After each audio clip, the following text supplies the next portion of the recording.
Good morning to all. तो students, जैसे कि मैंने अपनी लास्ट वीडियो में आपको इस तरह के फॉर्मूलेस बताए जिनके डायमेंशनल फॉर्मूलाज जो थे हमारे पास सेम थे, बट फिजिकल क्वांटिटीज उनकी क्या थी, अलग थी। सो बेटा, डायमेंशनल फॉर्मूले का पहला वीडियो में सारे डायमेंशनल फॉर्मूले करवाए गए, फिर उसके नीट लेवल का क्वेश्चन जो हर साल एक बार आता ही आता है वो करवाया गया। अब स्टूडेंट्स, आप लोगों को मैं करवाऊंगा conversion of one system of unit to the another system of unit. Conversion of one system of unit to the another system of unit, ये बेटा हमारा आज का टॉपिक रहेगा। अब वन सिस्टम ऑफ यूनिट से अनदर सिस्टम ऑफ यूनिट पे जाना है तो हम लोग कैसे करते हैं, देखिए। सपोज करिए हम लोगों को एक फिजिकल क्वांटिटी दे रखी है एसआई यूनिट, उसको हम लोगों ने कन्वर्ट कर दिया किसमें, सीजीएस यूनिट में। इसमें कन्वर्ट कर दिया सीजीएस यूनिट में, मतलब हम लोग एसआई यूनिट से सीजीएस यूनिट में चले गए। ठीक है, जब हम लोग एसआई से सीजीएस में जा सकते हैं तो सीजीएस से एसआई में भी बेटा आने को टाइम नहीं लगेगा, सेम मेथड से हम लोग इसमें करेंगे। इसका एक मैं जर्नल सा फार्मूला बता देता हूँ जिससे आपका जल्दी जल्दी निकल जाएगा। ये बेटा इसका फार्मूला रहता है, फार्मूला कॉपी पे लिख डालो। कॉपी पेन निकाला होगा तो लिखोगे ना, कई मेरे जैसे आलसी बच्चे होंगे जिनको लिखने का दिल नहीं करता होगा। अरे मजाक कर रहा हूँ, मैं तो लिख ही रहा हूँ। कई ज्यादा ऐसे आलसी बच्चे होंगे जिनको दिल ही नहीं कर रहा लिखने का। सर लिखना नहीं है, समझा दो। अरे समझाना क्या है यार, लिखो, जरूर लिखो। ये फॉर्मूला लिखना बहुत जरूरी है मेरे भाईजान, मेरे प्यारे बच्चों, ये लिखना बहुत जरूरी है। ठीक है, तो ये मैंने जो है ये फॉर्मूला लिख दिया है। ये N2 जो है ना, ये होता है कन्वर्टेड यूनिट। ये कन्वर्ट, जब हम कन्वर्ट करते हैं ना ऐसे एसआई को सीजीएस में जाना, तो उसमें 2 वाला नंबर आता है और ये होता है गिवन। ये कौन सा होता है, गिवन। मतलब जब वन वाली टर्म जो लगाओगे ना, वो आपके पास सारी की सारी क्या होंगी, जो आपके पास गिवन होंगी। और टू वाली जो सारी टर्म्स लगाओगे वो आपके पास क्या होंगी, सारी बेटा टू वाली टर्म्स आपके पास सारी क्या होंगी, जिसमें आपने सबको कन्वर्ट करना होगा, जिसमें आपको कन्वर्ट करना होगा। सो इसी फॉर्मूले को विद रिस्पेक्ट टू हम 4 से 5 न्यूमेरिकल्स करेंगे, बड़े बढ़िया बढ़िया से हैं। एनसीईआरटी से शुरू करेंगे, बेसिकली ये एनसीईआरटी का ही क्वेश्चन है।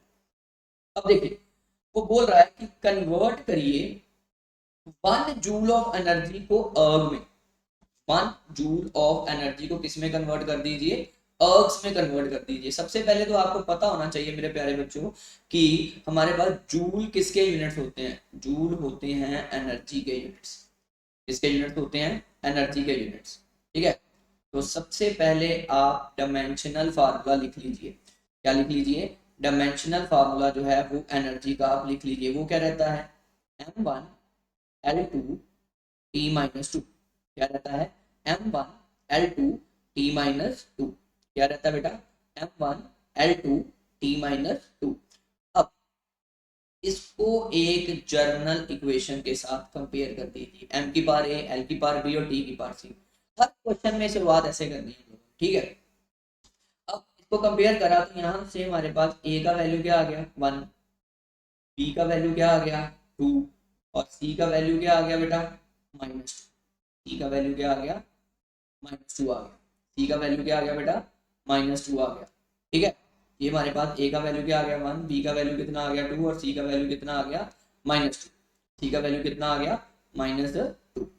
तो अब हमारा नेक्स्ट प्रोसेस क्या रहेगा, अब हमारा नेक्स्ट प्रोसेस रहेगा कि इसका टेबल बना दिया जाए। एक तरफ एसआई, क्योंकि एसआई से जाना है ना, क्योंकि जूल दिया है और अर्ग में जाना है। जूल जो होते हैं वो एनर्जी के एसआई यूनिट होते हैं, अर्ग जो होते हैं वो एनर्जी के क्या रहते हैं, सीजीएस यूनिट रहते हैं। जो लिखता मैंने पहले बोला था, जो गिवन होती हैं टर्म्स उसके साथ आप लिखते हो, उसके साथ क्या लिखते हो बेटा आप लोग, 1। तो इसमें मास किस में रहेगा, किलोग्राम में। लेंथ किस में रहेगी, मीटर में। टाइम किस में रहेगा, सेकंड में। और एन क्या है इसमें, n1 क्या गिवन करा हुआ, इसमें 1 किया हुआ ना, तो n1 कितना आ गया बेटा 1।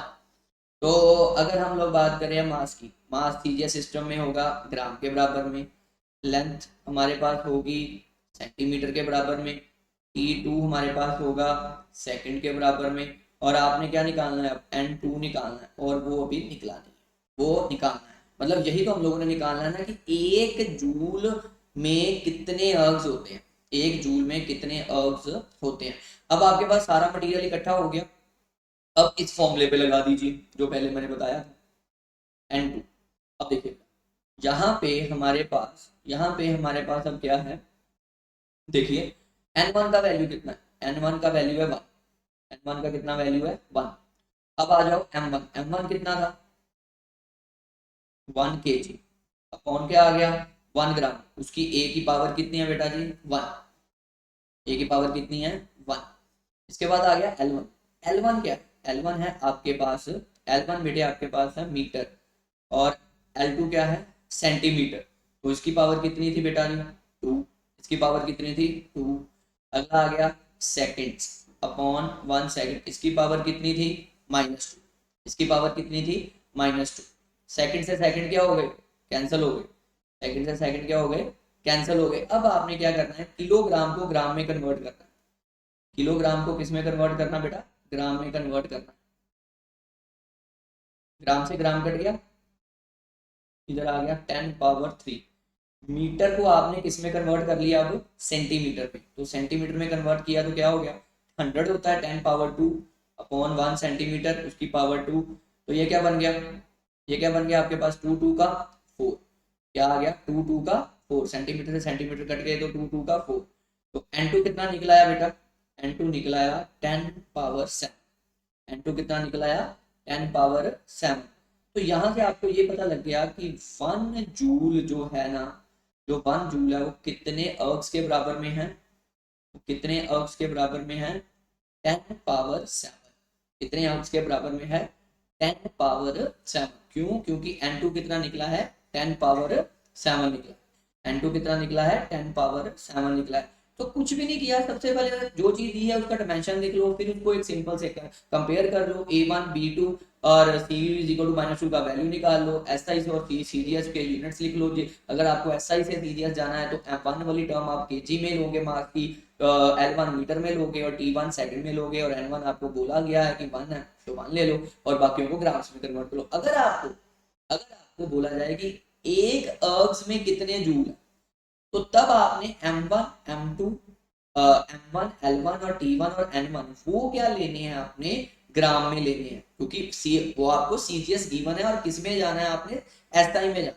तो उल्टा हो जाएगा, मतलब उल्टा इन सेंस कि M1 तब क्या आएगा 1 ग्राम आएगा जब आपने CGS से किधर जाना होगा SI में जाना होगा, और वैसे भी उसका वैल्यू अगर जो आपने निकालना होगा तो वो जनरली क्या आ जाना है उल्टा ही आना है 10 पावर -7 जूल होगा, कोई इशू नहीं रहेगा। सो पहला क्वेश्चन क्लियर हुआ, पहला क्वेश्चन सभी को क्लियर हुआ। इसके बाद बेटा हम लोग सेकंड क्वेश्चन पे आएंगे, इसके बाद बच्चे हम लोग किस में आएंगे सेकंड क्वेश्चन पे आएंगे। सेकंड क्वेश्चन भी बहुत इजी वाला क्वेश्चन है। सबसे पहले हमको ये क्या दे रखा है इन्होंने, पहले देखो इन्होंने क्या मिक्सचर दे रखा है हमको, जी का वैल्यू बोला है, जी का वैल्यू बोला है किस में निकालने के लिए 6.67 इंटू 10 पावर -8 टाइम सेंटीमीटर पर सेकेंड स्क्वायर, और कहते हैं कि इसके calculate the value of the SI unit, इसकी वैल्यू फाइंड आउट करो, calculate the SI unit of calculate the value of SI unit. तो सबसे पहले बेटा हमको जी का डायमेंशनल फॉर्मूला पता होना चाहिए, जिसको डायमेंशनल फॉर्मूले नहीं आते हैं ना वो पहले पहली वाली वीडियो देखे तब यहाँ पर, ठीक है। तो यहाँ पर क्या आ जाएगा फिर डायमेंशनल फॉर्मूला m की पावर -1 एल की पावर 3, और हमारे पास जो t का वैल्यू कितना आ रहा है बेटा यहाँ पे -2, t का वैल्यू कितना आ रहा है -2। इसको किससे कंपेयर कर दिया जाएगा, m की पावर a, l की पावर b और t की पावर c। तो a किसके बराबर में आ गया -1, b किसके बराबर में आ गया 3 और c किसके बराबर में आ गया बेटा -2, c किसके बराबर में आ गया -2। अब वही बात जो मैं दोहरा रहा था उसको ही हम लोग इधर लेके आए हैं। अब देख लो अब इसमें सेंटीमीटर गिवन करा, मतलब सीजीएस से किधर जाना है एसआई में जाना है, तो क्या प्रॉब्लम है, कुछ भी तो प्रॉब्लम नहीं है, इजी सा क्वेश्चन है यार। देखो कैसे, अब इसमें सीजीएस लगा दीजिए, सीजीएस में हमारे पास जो M1 होगा वो किस में होगा ग्राम में, L1 होगा वो किस में होगा हमारे पास सेंटीमीटर में, टाइम किस में होगा हमारे पास सेकंड्स में, और हमारे पास जो N1 रहेगा वो कितना है, N1 कितना गिवन करा हुआ है यहाँ पे 6.67 इंटू 10 पावर -8। 10 पावर -8। और हमने जाना किधर है मेरे प्यारे बच्चों, हमने जाना है एसआई में। तो उसमें क्या करेंगे हम लोग, एसआई में जाना है ना, तो हमको कितना गिवन करा हुआ, 1 kg होता है, 1 मीटर होता है, और 1 सेकंड होता है, और n2 फिर आपने निकालना है, n2 आपने फिर निकालना है, फिर उसी फॉर्मूले में लगा दीजिए, कोई चक्कर नहीं है। इस केस में n2 is equal to n1। n1 कितना था प्यारे बच्चों, n1 था मेरे पास 6.67 इंटू 10 पावर 8। ठीक है, आपके पास इसमें क्या था भाई, ग्राम, तो 1 ग्राम अपॉन 10 पावर 3 ग्राम, उसकी पावर कितनी थी, -1।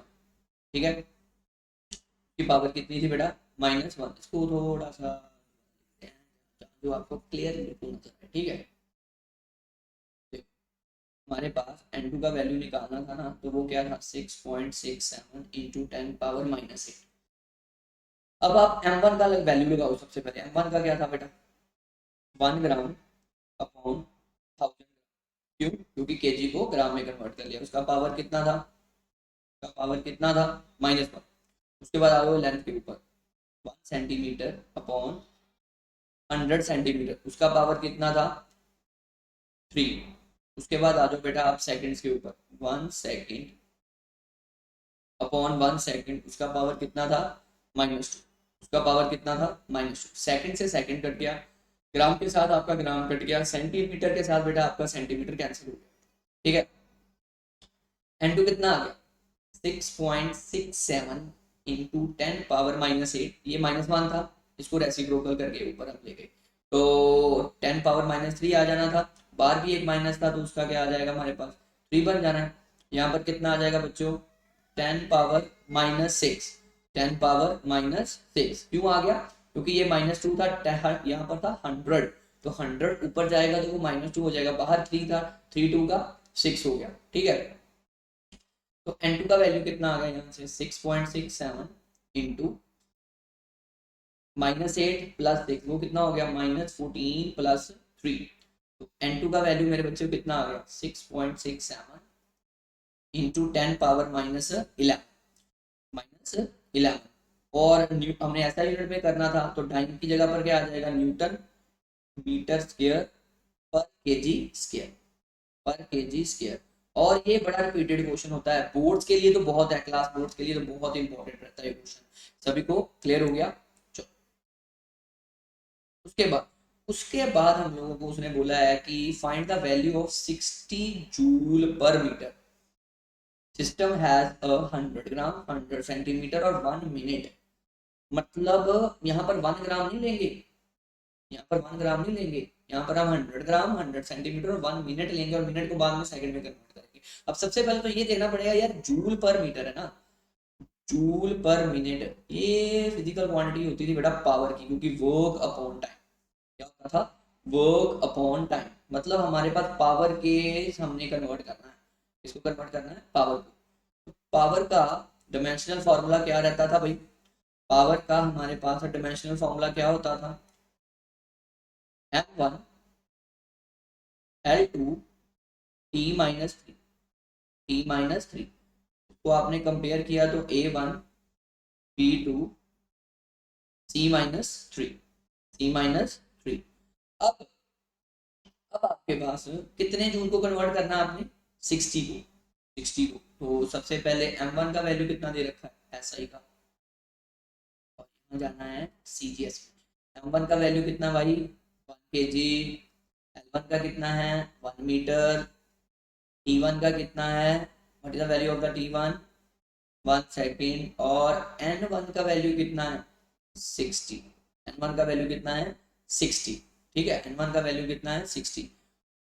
और m2 का कितना है, m2 का वैल्यू इसमें दिया हुआ है आपको 100 ग्राम, कितना दिया हुआ है 100 ग्राम। l2 का कितना है 100 सेंटीमीटर, और t2 कितना दिया हुआ है 1 मिनट, मतलब 60 सेकेंड्स। और n2 भाई क्या निकालना है, n2 निकालना। अब देखो, अब इसमें हम लोग क्या करेंगे प्यारे बच्चों, अब फॉर्मूला वही रहेगा। ठीक है, फॉर्मूला नहीं चेंज करना, फॉर्मूला वही रखूंगे। अब मैंने बोल दिया तो बोल दिया। अब देखो, अब हमारे पास जो 60 जूल थे ना, आपने क्या किया 60 जूल से तो सबसे पहले यहाँ पे n1 की जगह के ऊपर यहाँ पर मैक्सिमम बच्चे क्या लगाएंगे, यहाँ पर मैक्सिमम बच्चे लगाएंगे 60। और बच्चे यहाँ पर 60 एज इट इज नहीं आता एक्चुअली में ना, क्योंकि पावर है ना, पावर आपको दी हुई है 60 जूल पर मिनट, तो आपको उसको सेकंड में भी तो कन्वर्ट करना पड़ना है। 60 से 60 कट गया तो पावर कितनी आ गई आप लोगों के पास प्यारे बच्चों, 1 वॉट आ गई। कितनी आ गई, 1 वॉट आ गई। ये बेसिकली मैंने इसलिए किया कि आप लोगों को ये पता लगे कि भाई हमने ये 60 नहीं करना, क्योंकि मैक्सिमम बच्चे यही करते हैं और हर बार पेपर में बड़े बच्चे ऐसे करके आते हैं, तो ये पता लग गया कि कैसे किया है। ठीक है, तो यहाँ पर हम लोग क्या सब्स्टिट्यूट करेंगे, यहाँ पर बेटे हम लोग क्या सब्स्टिट्यूट करेंगे, 1। यहाँ पर हम लोग क्या सब्स्टिट्यूट करेंगे 1, तो n1 का वैल्यू कितना आ गया, n1 का वैल्यू कितना आ गया 1।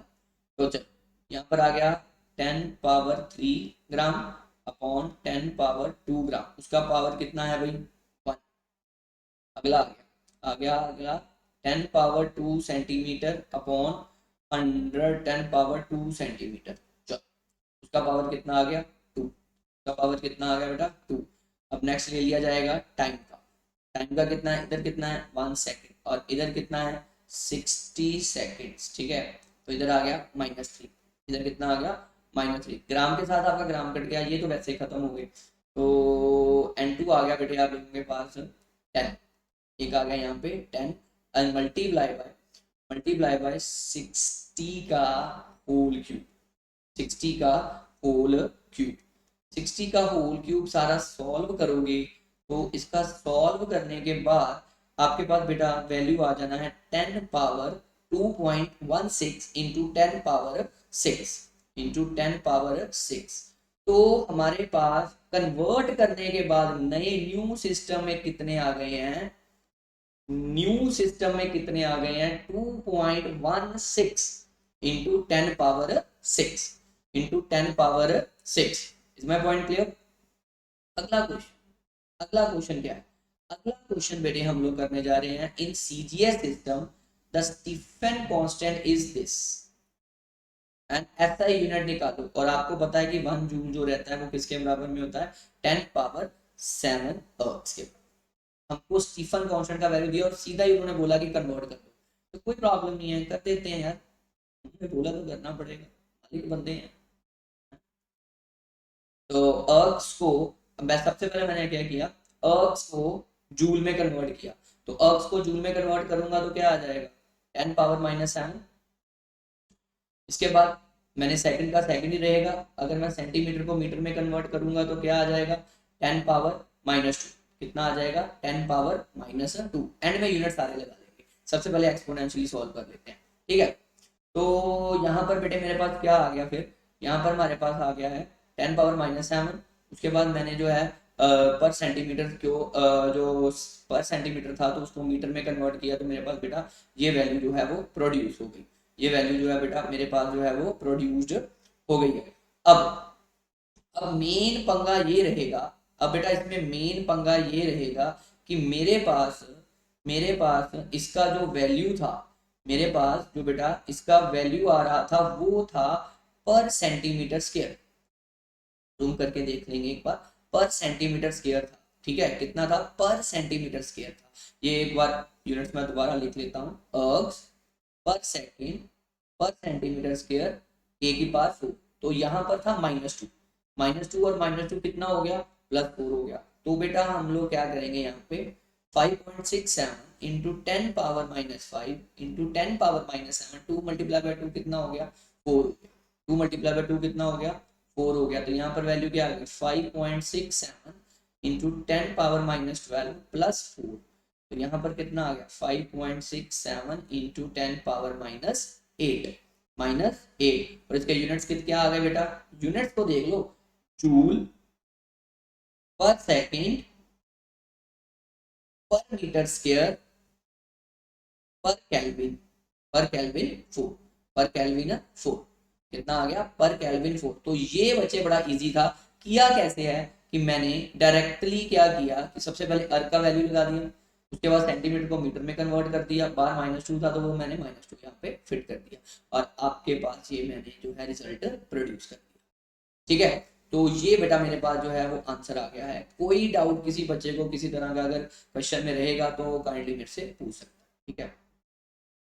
अब देखिए, अब वो कह रहे हैं कि find the unit of force, find the unit of force, क्या बोल रहे हैं वो, find the unit of force, कि जिसमें हम लोगों को क्या बोला गया है, जिसमें बेटा हम लोगों को क्या बोला गया है कि निकालो, जिसमें हम लोगों को क्या बोला गया है कि 1 किलो न्यूटन फोर्स को, जिसमें यूनिट ऑफ लेंथ कितना है, 1 है, यूनिट ऑफ टाइम कितना है, 100 सेकेंड है, और what is the unit of mass, what is the unit of mass. तो इसमें हम लोग स्टूडेंट्स क्या करेंगे, देखो ध्यान से जरा, इसमें हम लोग क्या करेंगे, फोर्स का डायमेंशनल फॉर्मूला लिखेंगे, क्योंकि हमने यूनिट ऑफ मास निकालना है, न्यूटन है भाई, फोर्स का लगाना पड़ेगा, क्या करें मजबूरी है। तो m1 L-1 T-2, T-2। अब आपने निकालना क्या है, आपने निकालना है मास, क्या निकालना है, मास। सबसे पहले इसके ना यूनिट्स लगा दीजिए, फोर्स के क्या आएंगे 1000, इसके मास के क्या होंगे केजी, मास के क्या होंगे यहाँ पे केजी, और हमारे पास लेंथ के यूनिट क्या है, मीटर में है, वो कितने आ गए 1000 मीटर, कितने आ गए 1000 मीटर, और टाइम के क्या थे पर सेकंड थे ना, तो डिवाइड में ये -2 था तो नीचे चले जाएगा, ये तो अच्छी तरह से सॉल्व किया जाएगा, तो 100 का स्क्वायर, यहाँ इसको हम और इजी करके लिख लेते हैं एक्सपोनेंशियल में, तो ये यहाँ पर आ जाएगा हमारे पास 10 का स्क्वायर। तो क्या हो जाएगा भाई, क्या हो जाएगा भाई हमारे पास इसमें, अब देखो के जी इंटू 10⁻³ अपॉन 10⁻⁴, 10⁻⁴, यहाँ से एक कट गया, 3 से 3 कट गया, यहाँ पर बच गया आपके पास 1, मतलब 10 लेफ्ट बच गया, ठीक है, क्या बच गया यहाँ पे 10 बच गया। तो क्या करेंगे, इधर आ जाएगा 1000, ठीक है, 1000 इज इक्वल टू kg/10, और इधर बाई क्रॉस मल्टीप्लिकेशन कर दिया जाएगा, तो 1 kg किसके बराबर में फिर आ गया बेटा हमारे पास 10⁻⁴, मतलब कितना आ गया हमारे पास 10⁻⁴, और इसके सारे यूनिट्स वगैरह आप जब लगाओगे तो हमारे पास 1 kg जो है वो किसमें किसके बराबर में आ गया 10⁻⁴, with respect to 1 kilo newton, unit of length kilometre, और टाइम किसमें दे रखा है मीटर, सॉरी सेकंड, किसमें दे रखा है सेकंड में। तो बच्चे आज मैंने आपको 5 क्वेश्चंस करवाए, आज मैंने आपको 5 क्वेश्चंस करवाए हैं, वो बढ़िया बढ़िया वाले सारे क्वेश्चंस थे। किसी भी बच्चे को अगर कोई भी डाउट रह रहा है तो वो मेरे से फ्रिक्वेंटली कमेंट बॉक्स में कमेंट करके मुझे बताए, मैं वही क्वेश्चन जो है वो अपनी वीडियो बनाकर जरूर अपलोड करूंगा, क्योंकि ये चैनल बच्चों के प्यार से चलता है, ठीक है। जो हमारा नेक्स्ट टॉपिक रहेगा, नेक्स्ट टॉपिक जो है वो मैं आपको हल्की सी उसकी झलक दिखा देता हूँ। नेक्स्ट टॉपिक में हम लोग बात करेंगे कि फिजिकल करेक्टनेस, इसकी बात करेंगे, फिजिकल करेक्टनेस की बात करेंगे बच्चों। मैं हर एक चीज को डिटेल में करवाऊंगा, हर फिजिकल रिलेशन को प्रूव करवाऊंगा, वो उस पर करेक्ट करवा के आपको बताऊंगा कि इसको कैसे ये डायमेंशनली कैसे करेक्ट है, जैसे kinetic energy is equal to potential energy होती है, वर्क एनर्जी थ्योरम, सारी चीजें जो आपको डिटेल में करवाई जाएंगी, ठीक है। सो किसी भी स्टूडेंट को अगर कोई डाउट रहेगा तो बच्चों तो जरूर बताना। So thank you so much, take care.